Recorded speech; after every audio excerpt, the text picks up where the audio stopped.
Pertanyaan, mengapa sih Yesus dianggap Tuhan oleh orang Kristen? Bukankah Yesus tidak pernah berkata bahwa dia adalah Tuhan? Nah, saudara sekalian, Yesus tidak menjadi Tuhan karena orang-orang Kristen menganggap dia Tuhan. Tetapi karena Yesus adalah Tuhan, maka orang Kristen menyembah dia. Benar bahwa Yesus tidak mengatakan kata-kata yang eksakt persis, akulah Tuhan. Tetapi pembaca Alkitab yang teliti dan cermat tahu bahwa Yesus memberikan klaim bahwa dia adalah Tuhan di dalam banyak cara yang berbeda. Dan mereka yang mendengarkan dia tahu persis apa yang dia katakan. Misalnya saudara sekalian, di dalam Yohanes pasal 10 ayat ke-30, Yesus berkata, "Aku dan Bapa adalah satu." Nah, orang-orang Yahudi yang mendengar dia tahu betul bahwa dia mengakui diri sebagai Tuhan. Dari mana kita tahu? Kita bisa lihat reaksi mereka dalam Yohanes pasal 10 ayat 31. Di situ dikatakan, orang-orang Yahudi mengambil batu untuk melempari Yesus. Ketika Yesus bertanya, mengapa mereka hendak melempari dia dengan batu? Mereka berkata, karena engkau menghujat Allah dan karena engkau sekalipun hanya seorang manusia saja menyamakan dirimu dengan Allah. Nah, menurut Imamat pasal ke-24, pelemparan batu adalah hukuman untuk penghujatan. Dan di sini orang-orang Yahudi dengan jelas mereka menuduh bahwa Yesus telah mengakui dirinya sebagai Tuhan. Jadi di dalam bagian ini Yesus sendiri mengakui bahwa dia adalah Tuhan. Nah, yang kedua, dalam Yohanes pasal ke-8 ayat ke-58, Yesus membuat pernyataan lain yang mengklaim dia sebagai Tuhan. Ketika dia berkata, sesungguhnya sebelum Abraham jadi, aku telah ada. Before Abraham was, I am. Nah, saudara sekalian, orang-orang Yahudi yang mendengar dia tahu dengan jelas bahwa Yesus sedang mengklaim pra-eksistensi dia. Dan lebih daripada itu, Yesus mengklaim dirinya sebagai Yahweh, the great I am. Sebagaimana dalam Keluaran pasal 3 ayat 14, ketika Allah berkata kepada Musa, aku adalah aku.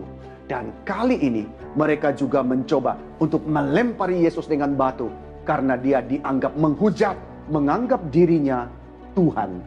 Nah, yang ketiga, Injil Yohanes dibuka dengan pernyataan akan keilahian Yesus. Yohanes pasal pertama ayat pertama, pada mulanya adalah firman dan firman itu bersama-sama dengan Allah dan firman itu adalah Allah. Dalam Yohanes pasal pertama ayat ke-14, Yohanes mengatakan, firman itu telah menjadi manusia dan dia diam di antara kita dan kita telah melihat kemuliaannya, yaitu kemuliaan yang diberikan kepadanya sebagai anak tunggal Bapa penuh kasih karunia dan kebenaran. Yohanes menegaskan bahwa sang firman yaitu Yesus adalah Tuhan. Dan dia meninggalkan surga untuk datang ke bumi dalam rupa manusia. Dan yang keempat, setelah kebangkitan Yesus, saudara perhatikan, Thomas, sang murid yang ragu itu, dia akhirnya mengerti keilahian Yesus. Dan dia mengakui Yesus sebagai, oh Tuhanku dan Allahku. Jikalau Yesus bukan Tuhan dan Allah, Yesus tentu akan mengkoreksi Thomas. Tetapi Yesus tidak mengkoreksi sebab Thomas mengatakan hal yang sebenarnya. Lalu yang kelima, saudara. Setelah melihat Yesus berjalan di atas air, murid-muridnya menyembah dia. Itu dicatat dalam Matius pasal 14 ayat ke-33. Lalu ketika Yesus menampakkan diri kepada mereka setelah kebangkitannya, apa yang terjadi? Mereka tersungkur di kakinya dan menyembah dia. Saudara, para murid itu adalah orang-orang yang sangat sadar akan hukuman di dalam Taurat untuk penghujatan. Tetapi mereka tetap menyembah Yesus sebagai Tuhan. Dan Yesus menerima penyembahan mereka. Yesus tidak pernah menegur orang karena menyembah dia. Yesus menerima penyembahan mereka itu sebagai sesuatu hal yang patut, hal yang baik, hal yang pantas. Dan yang keenam, saudara sekalian, keilahian Yesus diakui di seluruh perjanjian baru. Baik Paulus maupun Yohanes mengatakan bahwa Yesuslah yang menciptakan alam semesta. Dalam Yohanes pasal pertama ayat ketiga dikatakan segala sesuatu dijadikan oleh dia dan tanpa dia tidak ada sesuatu pun yang telah jadi dari segala yang telah dijadikan. Lalu dalam Kolose pasal pertama ayat 16-17 di situ Paulus mengatakan karena di dalam dialah telah diciptakan segala sesuatu yang ada di sorga dan yang ada di bumi, yang kelihatan dan yang tidak kelihatan, baik singgasana maupun kerajaan, baik pemerintah maupun penguasa. segala sesuatu diciptakan oleh Dia dan untuk Dia. Di ayat 17, Dia ada terlebih dahulu dari segala sesuatu, dan segala sesuatu ada di dalam Dia. Saudara ingat? Kejadian pasal 1 ayat 1 dengan jelas mengatakan bahwa Allah yang menciptakan langit dan bumi. Ini berarti bahwa Yesus adalah Tuhan Allah yang menciptakan langit dan bumi.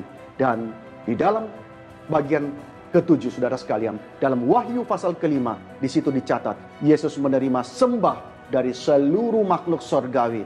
Saya ingin bertanya, jikalau Dia bukan Allah, siapakah Dia? Jadi apakah Yesus mengatakan Dia adalah Tuhan?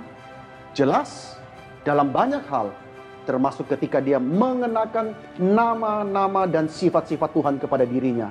Dia menjelaskan bahwa Dia adalah Allah yang berinkarnasi, dan Yesus membuktikannya dengan firman-Nya, membuktikannya dengan mujizatnya, dan akhirnya dengan kebangkitannya dari kematian. Saudara pikirkan, jikalau Yesus hanya ciptaan, maka kita berdosa karena sudah menyembah berhala, menyembah ciptaan. Tapi karena Yesus adalah Allah, maka Dia layak untuk kita sembah.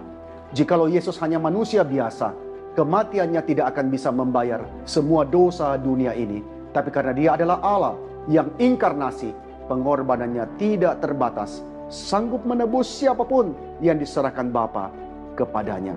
Engkau, saya, dan orang-orang percaya dimanapun di seluruh dunia di sepanjang zaman. Kiranya ini bisa memberikan jawaban atas pertanyaan ini. Tuhan memberkati.